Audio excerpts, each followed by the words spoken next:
Hello, you wonderful people, and welcome to another episode of Not the Comic Book. This being a show where I talk about TV shows that are adaptations of comic books. For today's episode, I'm going to talk about the latest episode of Wynonna Earp, as well as the latest episode of Outcast. Like always, if I'm talking about something you want to listen to, you can always look in the description down below. I include a time when I start talking about each of the respective shows. So, for example, if you want to hear what I had to say about this week's episode of Wynonna Earp, you can skip to what I had to say about this week's episode of Outcast. But the first thing I'm going to talk about is this week's episode of Wynonna Earp. So, obviously, the big part of this episode is the aftermath of the whole doll situation and kind of how it's devastated the team. Like, obviously, there's like a lot of like back and forth and kind of just like a lot of people saying and doing things they don't really mean to just because everyone's hurting so much. Like, Wynonna's pissed at Jeremy, calling him a traitor because he like knew about what was happening to Dolls, but she's like, you should have told me. But it's like, for one, it's like Dolls told me not to tell you, and it's like that's the ultimate form of loyalty. But for her, she, like I said, she's just lashing out because she's in so much pain. Because I guess that's what it's kind of implying at the end of last episode when he had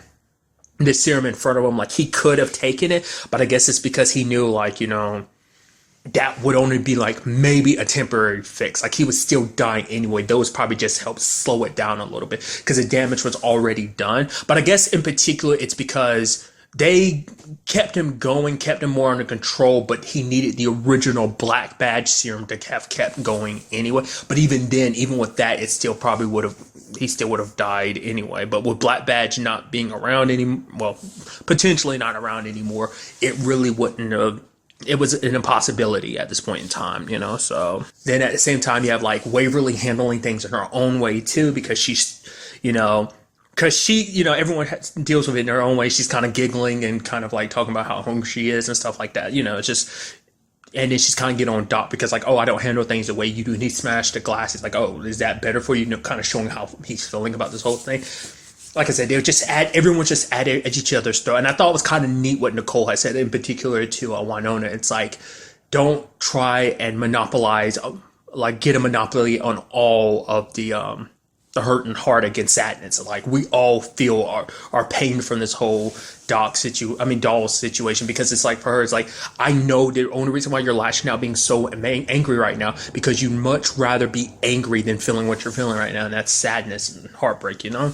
Because it also hit Nicole too, because for Nicole, it's like, oh, he was kind of, you know, a fellow cop and everything like that, but also he was a friend. Like, he had his own trauma in his past, and he wanted to help Nicole out with her situation, which we find out more about that. So what it turns out, because I was wondering, like, how could this all be? Because I was like, yeah, your parents are still alive, so how is it you're part of some massacre? It's like, apparently she was going to some, was it like a concert or something with her uncle and aunt, and they were all involved in the massacre, but her parents, to cover things up, are just kind of like, oh no, it was like a fire or something that killed everyone. But for her, like, I guess her memory, like, it was such a traumatic moment, she kind of blocked it out, but, you know, she couldn't remember, like, I guess they felt like it was a much better solution. So, but it turns out Black Badge has been covering these up for years, so that's why it was never kind of a big thing. But this also kind of brings up an interesting point that Waverly brings up. It's like, because that was because Nicole was in purgatory at that time, and now at some point in time she circled back around and finds herself back here in purgatory like years later, and it's like, none of them can escape this place. Like, purgatory draws everyone. If you're here in purgatory, you're here for a reason. That, like, it's almost like there's no escaping destiny, that they will die here. I mean, this is also coming from Waverly, who's never left purgatory. The Ghost River Triangle has kind of always been there, and you know, there's a reason most likely for that as well, you know. It's like that all these people were drawn to this place for whatever reason. Because even Waverly was kind of like, yeah, I kind of thought that you would kind of be normal, Nicole, and it turns out that's not the case. Also, I feel so bad for Waverly, because she ended up finding out, like, oh, because it came down to like, oh yeah, how everyone wants to be buried, which you have Nicole being like, oh, I want to be a sky funeral in a scaffolding in the wilderness where, like, vultures and stuff will peck at, like, her remains, eat her, and basically, essentially shit her out over nature and stuff. And the guy who's doing all this is like, oh, that's very eco-friendly. And even Waverly's like, well, that's okay. But it's kind of like, oh, I guess I'll be buried, you know, with beside Willa. And it's like, oh, actually a little snafu about that. Your dad definitely made sure of his own arrangements. There's one for Willa, and there's one for Wynonna. It's like, wow, that is a piece. I mean, to be fair, we kind of already we already know that everything that went down with Waverly, whatever her situation is, he was never a big fan of it. Like, that was always on her mom's side of things, which obviously, like, their mom is their mom too. It's like, obviously, because, Waverly's a Gibson more so than because there's no Earp in her, there's only Gibson, so I guess that's why, just whatever her situation is, their dad did not approve. Because I guess it would also, because in his own, I mean, once again, the asshole he was anyway, it's just like, oh, like, I ain't no child that's not mine going to be buried. It's like, you're just a reminder that you're someone else's kid, so that's how that kind of all gets chalked up, which is like, that's super messed up on her. Find out your girlfriend wants to be buried that way, have her situation that way, and also finding out, oh yeah, your dad didn't even set out a plot for you. That's super messed up. A friend of Doll's came into town named Quinn. I was actually surprised that story played out the way it did, because I thought, like, oh, are we getting a Doll's replacement? Is that what it's like? No. I mean, potentially he could be, like, outside of the story where we don't get to see him doing some stuff, because he's doing this, like, he's all trying to track down Black Bat, because it turns out Doll's is the last of his unit. Everyone else died. I mean, we got to see one of those devs, that being Eliza, but everyone else in their unit is dead. Like, Quinn is the last one, which is, like, that's a hard thing to handle, like, especially because, like, all his friends were in the same situation as Dolls. The only reason why Quinn was any different, because apparently his blood type was different, so I guess it didn't mesh well with the experiment for whatever reason.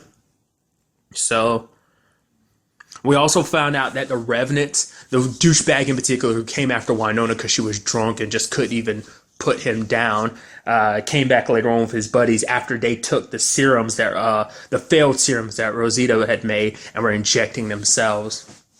Like, a legitimately, because everything kind of seemed like it was setting Quinn up to be the replacement, because he's like, oh, I'm going to inject myself with it, and then I'm going to go full storm against Black Badge, which we have not seen them since, like, was it, like, halfway through season 2? Like, when Dolls and Doc talked to Moody last season. That was the last time we heard hide in her hair of Black Badge. We haven't seen them.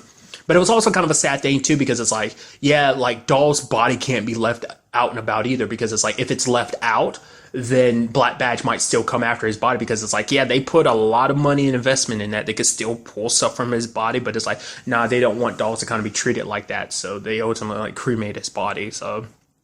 Because that's why Quinn was like, yeah, that's why my friends are buried in unmarked graves.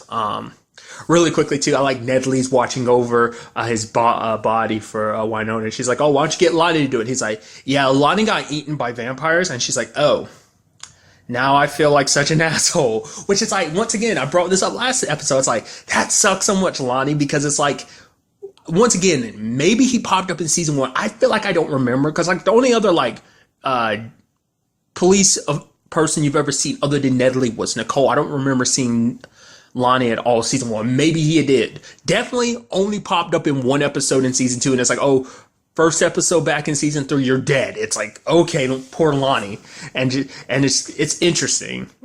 I mean, I guess kind of like a good thing is like, obviously Wynonna's kind of in a pissed off mood anyway, because they're messed up. Revenant's kind of screwed up Doll's wake, but it's like, yep, she put all of them down, so it's kind of like, yeah, hopped up on, that demon stuff, which also turns out, like, he did say, like, they did get mixed with demon stuff, so I'm wondering, is that kind of implying that they all got mixed up with something a little bit different? Because we never got to see Eliza go full on, so I'm trying to remember, I think her eyes look exactly like Doll, so she might have gotten dragon, but who's to say the others didn't get some other The fact is, he referenced demon kind of makes it seem like they all got a little bit different, something different, which would have been interesting to find out what each one of them got. Doll's got the dragon side of things, but still. I felt like this is going to be I guess I should have figured that this did have something to do with Black Badge, because the moment the dude came off the bus, he had a black star on his hand. I was like, oh, you must be. It's kind of sad, too, for him. The reason why he hates Black Badge even more, because he blames himself, because it's like, I'm the reason why Dolls is in the situation he is. Every time Dolls would escape, I'd be there to grab him and bring him back, because in like the 6 times he escaped in 3 months to avoid the experimentation, it's like, I'm the one that brought him back, so I'm the reason why he died, because everyone's taking the blame upon themselves. like for feeling like they failed Dawes in some shape or form, not being able to do anything for him. All the while, there's the whole Contessa situation, which is interesting because it's like, oh, who is she to you, Doc? She's my wife. And then you have Waverly being like, who literally doesn't have a secret wife at this point in time? She literally found out about Nicole's last season. Now she's finding out about Doc, which is his big secret. Because it's like, I knew they had a past. Like, obviously, they talked about it previously when she popped up, but it's like, didn't realize it was to that extent.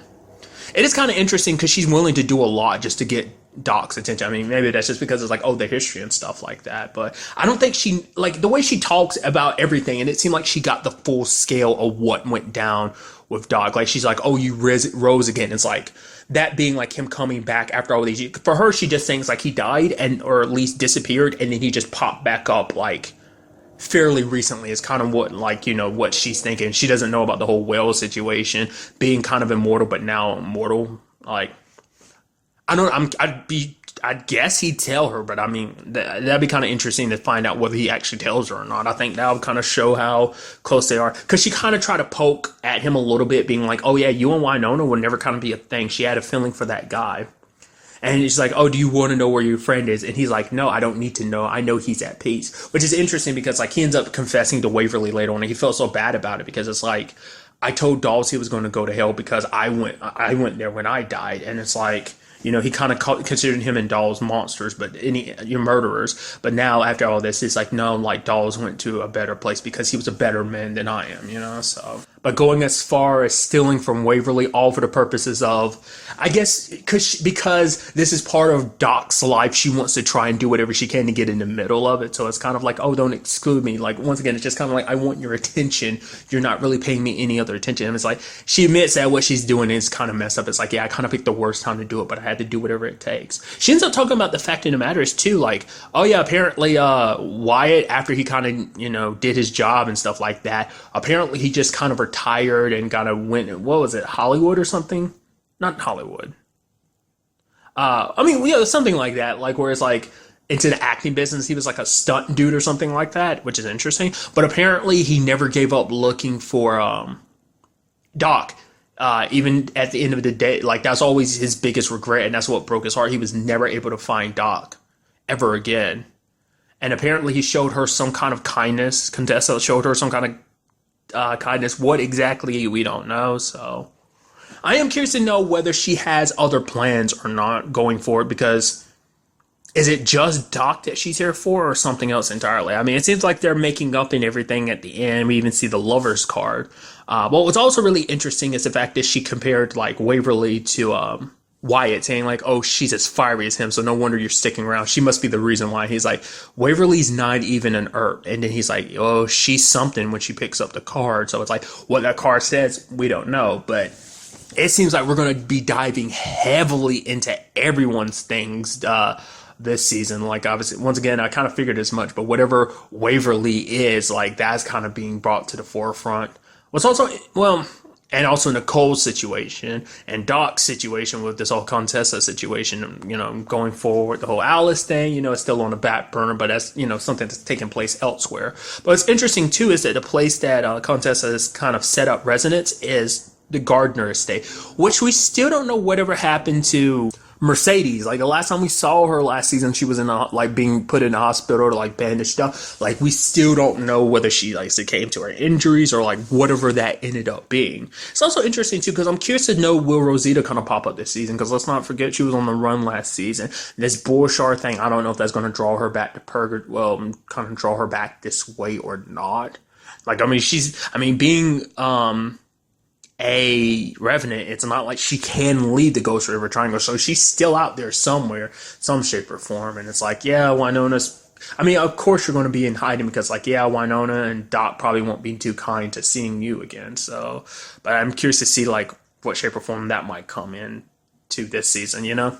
But they did have that whole proper burial for dolls. I did like the kind of like, oh, like men who died with their boots on type of thing. You bury them with a good bottle of whiskey, which Doc admits, like, it's still pretty often, because good liquor should never be wasted on the dead. So that's pretty messed up, but still. Buried him with Jeremy gave him his mug. Nicole gave him his badge, and just bearing like these last things of dolls there. So also came up the conversation about how Wynonna and Waverly would be buried, and it's like, oh, on the homestead. And after a conversation, Wynonna's like, fine. Nicole can be buried on the homestead beside you as well, dude. Jeez, because a thing that was in the envelope was a picture of them, and it's just basically a message of, even with me being gone, keep moving forward. There's still the fight ahead. So, like I said, it's just kind of mainly just a somber episode of just dealing with their, like I said, like, and it's something Wynonna kind of brought up, I thought was kind of interesting. She tried to say like, oh, why haunt yourself with all the names of all those you've lost? And it's like, nope, like she does too. Like she hasn't forgotten a single person that she's lost over the course of this. And it's just, once again, it doesn't make it any easier but for her, this is probably like the most recent gut punch. The Willa thing was kind of hard, but this I feel like was even deeper. Because she's like, this is someone I guess because she never outright told him she loved him, that she, I guess she never did feel right saying like the man I love, because it's like, because I never said it to his face, I don't have the right to say it now. At least that's kind of what I'm thinking. And it's interesting too, because I didn't even talk about this. There's that small detail of like the opening, or a few changes. One, in this particular episode, like it was a more somber and slower song, which I brought this up before, right? I really like that, the theme song for the show. I don't know if I've ever brought that up before. And also, is it Catherine Barrel? The actress who plays Nicole, she's kind of taken over the spot where, is it Shamir? The actor who plays Dolls. It's like that's kind of been shifted around, so that's very interesting. And just sad, it also cements it in like, yeah, there's no coming back from Dolls. I mean, it's like, hey, let him rest in peace, after such a long fight, it's just like, his fight's over for now, so, but it is crazy to think that this little messed up family has lost a member, Like I said, it's very interesting to see what's going to go forward with all of these different storylines. I like, everyone's got their own things they're dealing with. I am curious to see if that ever comes back in any shape or form, like the whole drugs situation, because they were the ones that Jeremy had locked up that Quinn was after, like, whether that turns anything into the future or not. And just how this whole Bullstar thing goes going forward, because it's like he kind of got his victory today by the fact is that like he took one of theirs, and that's something Wynonna talked about too, like the endless cycle of like we take some of theirs and they take some of ours, and just kind of like this endless cycle, just kind of like the good versus evil dilemma, just kind of like that eternal fight. So I'm very curious to see what the next episode has in store for us. And now moving on to this week's episode of Outcast, a lot of stuff we're going to have to break down. So first of all, let's talk about Megan's side of things this episode. Obviously, she gets saved by the Rev, and she's kind of like, I've tried to save myself until you just came and just kind of jumped in. He's like, okay, I think it's kind of crazy that you jumping into the water fully clothed and everything, like implying it. And she's like, yes, it is what you think it is. And then she's finally like, thank you. He's like, all right, no problem. And she says, really, that's it? I thought you'd say something. He's like, I'm not going to judge. We literally all have our own shit. Like, Rev is dealing with plenty of his own mess right now. But then, like, he literally quotes a Dr. Seuss book, which, Megan calls him out. That's not from the Bible. That's from Dr. Seuss. And he's like, yeah, it's a fine damn book. And I'm just like, that's so good. But the sad thing is, because Megan it turns out later on we end up finding out, it's like, as I thought, like her touching, like when Mark was touching her stomach like that, it's like, yeah, she's pregnant and Mark knew. So I figured that's what that was kind of representing, like why she was struggled to save her life, which is kind of sad. It wasn't necessarily Holly she was thinking about, it was more so about the baby. I mean, once again, that baby is kind of like the last little bit of Mark that will exist outside of Holly, so, But she tries to move back into their old house, which is like, I think it's one of those things where it's like, oh yeah, a doctor can't really recognize another, like doctors who try to treat themselves, they don't really want to listen to anyone else's opinion, because like it's like, oh, I've got my psych, so she knows like some medical stuff, so it's like, she can analyze her symptoms. It's like, yeah, I tried to kill myself, but it's like it won't happen again because of Mark's baby. But the fact of the matter, it's one of those things. It's like doctors want to be the first one to kind of diagnose themselves, because he's like, Kyle suggests like she actually talked to somebody, because the only reason why he's able to find her is because he knew like, yeah, you wouldn't run from this. And so this is her trying to face it head on, but it's not the way you should handle that, because it's not just her she has to think about. It's also Holly. Holly's kind of falling apart because of this whole situation too. Because for her, it's like her mom's ignoring everything. It's like, we're supposed to be moving back in the house, the same house that dad died in, that he literally bled out into like the bathroom. And it's like, she's pissed because it's like, you're hiding all this stuff of dad, but like leave dad's stuff out because I want reminders of dad. So it's like he's still here. You're trying to put him away. It's almost like you're trying to forget about him. But for Megan, that was her way of trying to go forward, because she's like, I have to be okay for Holly's sake, for the baby's sake. She's trying to go back to normal. But the sad thing is, like, there is no going back to normal after what they experienced, because Holly blames her mom too. It's like, she doesn't understand the circumstances. Once again, it was an accident, but it's still like her, in Holly's eye, it's like, you stood there and let daddy die. You know, it's kind of what that's all about too. So it's two sides of things. Megan's already kind of like falling apart because her mind, she wasn't in a stable mind state to begin with after being unpossessed and remembering what happened. Like, she's remembering fragments of it. And then on top of that, like her suicide attempt, like all of it's like converging on her, plus the whole Holly situation. It's just a lot to kind of deal with. And it's like, she's only now going like, yeah, okay, maybe the Revs are right about some of this possession stuff, which is something I didn't really realize, because I wasn't 100% sure, because it did seem like she was kind of fighting it, you know, because anytime Amber told her like, yeah, that thing's not inside you anymore, I'm sure for her, she's just kind of thinking like, once again, it's like she thinks Kyle was just saying BS just to make her feel better about it, because she's like, honestly, I can't explain why I just snapped like that out of nowhere. So maybe there is some truth to this whole possession situation. So I am curious to see what she'll do in the end. Will they go back to that cabin or what? Because it's like, they can't go back to try, because like the thing is, Megan's trying to go back to a normal life, and like I said, after something like that, there is no normal. Like, all you can do is try to make the best of this shitty situation, you know? And I'm curious how you would handle that going forward. I don't know the perfect solution. Like, there's no like guide to, oh, I'm no longer possessed after I kind of inadvertently played a part in my husband's death, and now I'm trying to move on with my daughter, you know, who's at a young age, handling this all on her own too. It's a rough situation.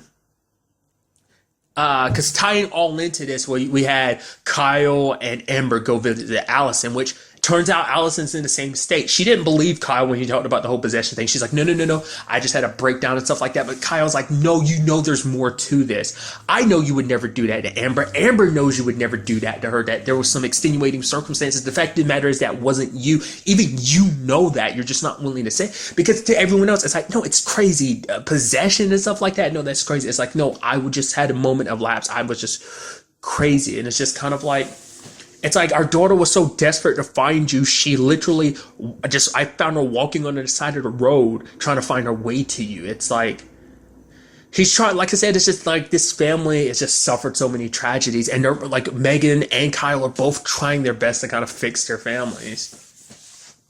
But it's just kind of like I said, like neither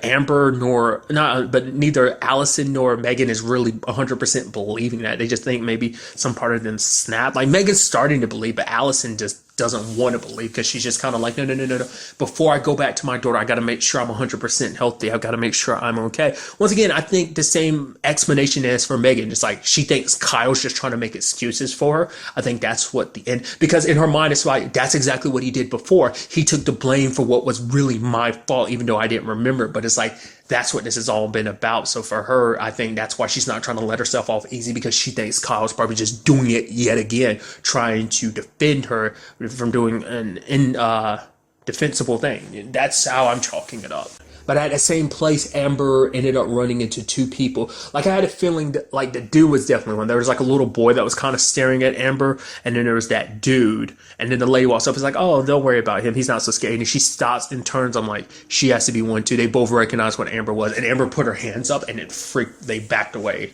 So, same dude later on comes and chastises Allison, which is kind of sad. Which is crazy, because, like, these things know how to psychologically quickly break people because like Megan's already in a fragile mind state, meaning they can ease. I guess because the whole point is to kind of mess with her because they want, by messing with her, I guess it makes it easier to get closer to Kyle and Amber, or maybe, I don't know. Once again, it's a question of once you're unpossessed, can you be repossessed? That is the question.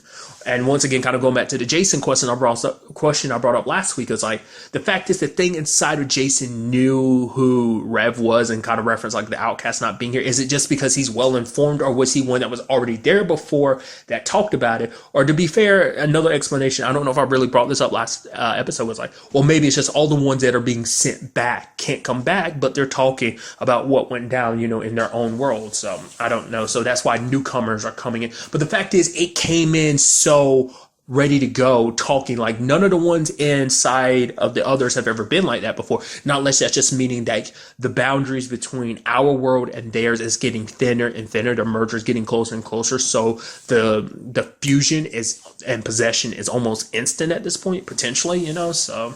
Because the thing I'm wondering is like, but why would that dude go out of his way, kind of getting back to it, why he would go out of his way to kind of mess with Allison? Is just to be sadistic? Or like I said, I feel like it has to be to put her to a breaking point so it can draw Kyle and Amber back. Or maybe it's just to kind of put her in a fragile mind state so that it can take control. I mean, I don't know. It's hard to say what their real motive is. We still are missing that. Which, interestingly enough, that opening where you had like, Sydney killing Peter. It's like, oh, Peter wants to be a part of this and everything. It's like, oh man, that's awesome. Oh, could you fix this, slash his throat? It's like, wow. It's like, I don't need you to be another distraction. Like the fire chief's like wife, she was distracted because like, oh, she had her mission, but she was so dedicated to her husband that it became a distraction and a complication. And everyone was trying to be like, no, Peter wasn't going to be like that. So, well, either way, you don't have to worry about it now because he's dead. So. And then on top of all of that, you have the whole Aaron situation, which is very fascinating because Aaron wants to try and prove himself. Like he kind of now sees like, oh man, what he said about you guys were right, that you are something else. Which is interesting that Sydney refers to himself as the dragon. I don't know what he was kind of referencing specifically. Like he's like, oh, your book would refer to me as the dragon. Like what is that supposed to, like what is he, like, who and what is he exactly? Like it seems like I said, he's the leader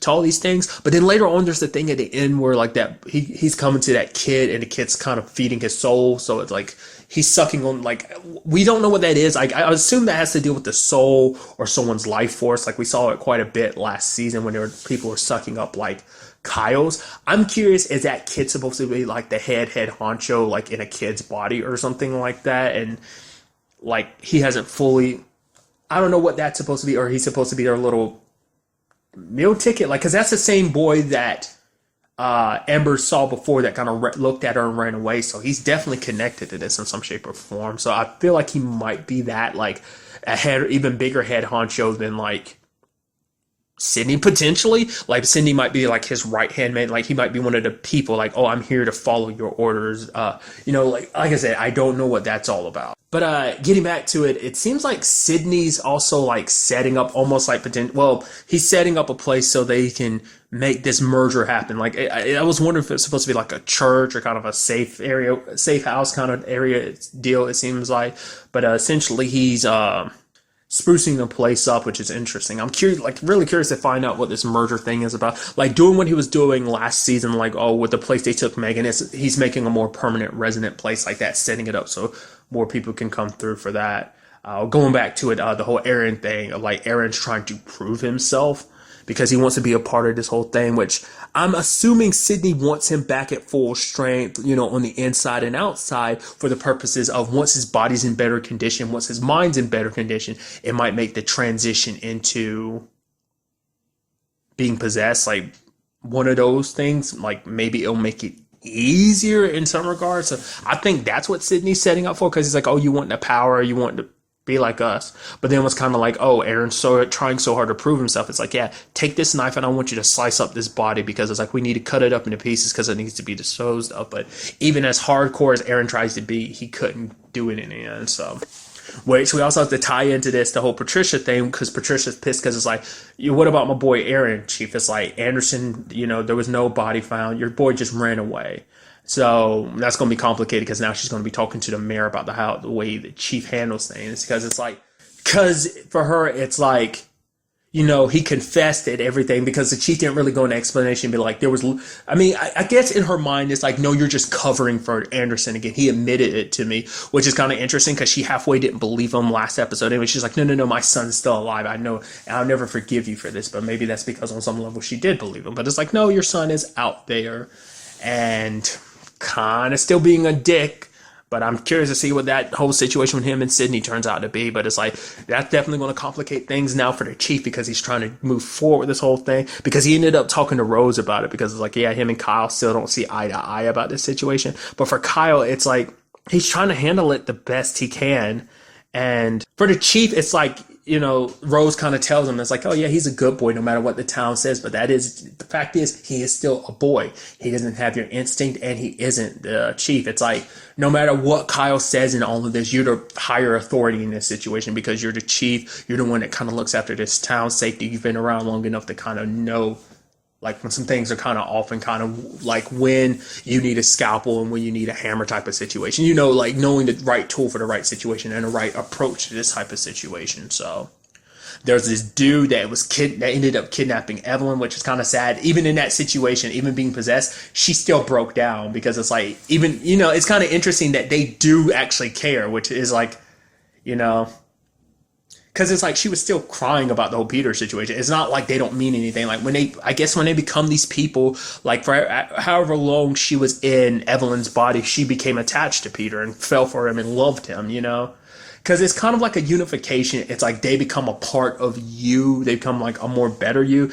They kind of like, they don't have all your memories and stuff like that. But I think it's more so their own personality mixing with the person, kind of overtaking the person's essence and everything that they are. It seemed before like maybe it might be 50-50, but now I kind of feel like it's more them than it is the person that originally the body is. But nevertheless, it's just interesting that you see her crying like that over him and just being so distraught like that. But she ends up getting taken. This all leads to, going back to Joshua because he's the only, like his family might be the only key to finding Sydney. And so the Rev, which, obviously the Rev and Kyle working together now because it's like they're not kind of on opposite sides of things. It's interesting because now it's more so Kyle and the chief, they're on opposite side of things. But nevertheless, it turns out the junkyard dude has been kidnapping people, which that actor, I see him in so many things. He's literally like all over the place. That dude's always doing some stuff, which is awesome. I'm always excited about that. But nevertheless, his name's Bob. He's kind of the chief's fix-it guy. He's the one that kind of set up the whole Mark situation. Essentially, he's capturing people and burying them because I was like, okay. I was like, so you have to be someone on the outside handling this, which I'll get to in a second. But then like, oh, all these other captured people. It's like, oh, you have Joshua. Well, it's like Joshua's not possessed anymore. Yeah, but it's kind of like, oh, he's as culpable because he's a part of this situation. And so they save Jason by, Kyle does his thing. What was so interesting, and it's something that's never happened before to such a degree. I mean, it has happened, but not to this degree, at least not that Kyle's really witnesses. The thing inside, well, no, because they did it last season. There was like at least one last season that did it, that fights back. Like it literally wouldn't I guess because not all of it had been removed yet, because there was a little bit that comes out of Jason at the very end, but like because not all of it had been removed, it was still fighting to get back into him. So it's trying to get inside of his body in any shape or form. So like it's kind of tearing open wounds into him, and everybody, the Rev, Chief, Bob, and even Joshua come over and try to cover up different parts of his body until it fully comes out. And then Kyle's like, yeah, this is a sign. This is what I want you to tell to Sydney, that I'm not fighting this battle alone. So before it was just kind of Kyle handling things alone, but now it's like, no, we've got to, he's got other allies. So this battle is kind of extended more. So he kind of doesn't have to handle things on his own. So it does seem like he will probably try him and, Rev, as well as the chief will probably, and Bob will be handling this situation very interestingly, differently going forward. Well, to be fair, like I'm about to say, what happens to the old Joshua situation? He still has his sister Mindy, but it's like, what happens beyond that, Like, where do they go from here? Would that be the chief, foster care? Like, how do you explain that situation too? It's a crazy, awkward situation. But then we find out, like, it's like, oh, like, whose body was he digging up and dealing with? And it's like, oh, apparently Bob's been a part of this a long time. He, in fact, actually, like, the body we found at Sydney's place, that's connected to this. It's it has to be,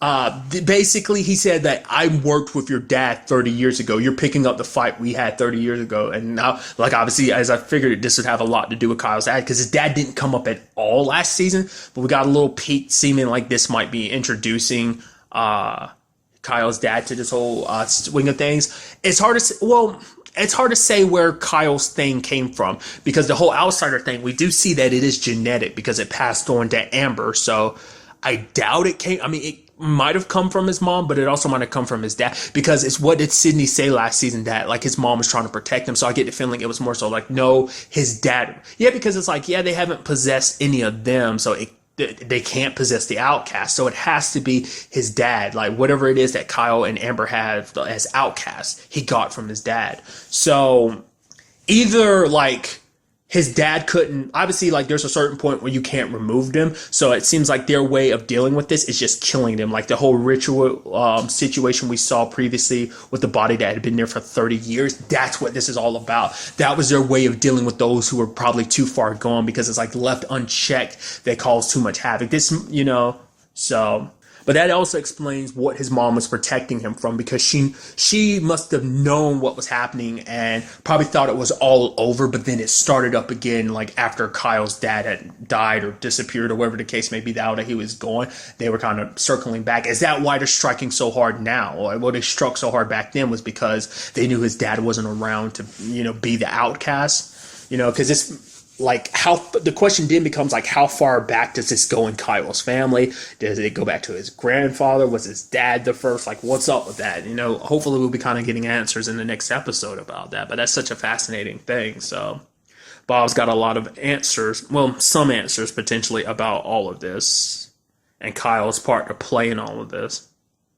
Maybe he has a bigger understanding of what it is that Sydney's up to. Once again, like, is Sydney from back then? Or, was there a Sydney-like person back then? Could that Sydney-like person be the one that's in the kid's body? Like I said, if that kid is possessed and if he's not just...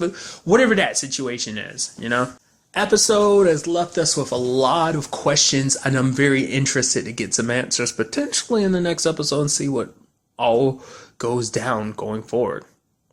But really, that's all I want to talk about in this episode. To the next time we meet, be happy, be safe, live life to the fullest, and enjoy it. Good day and good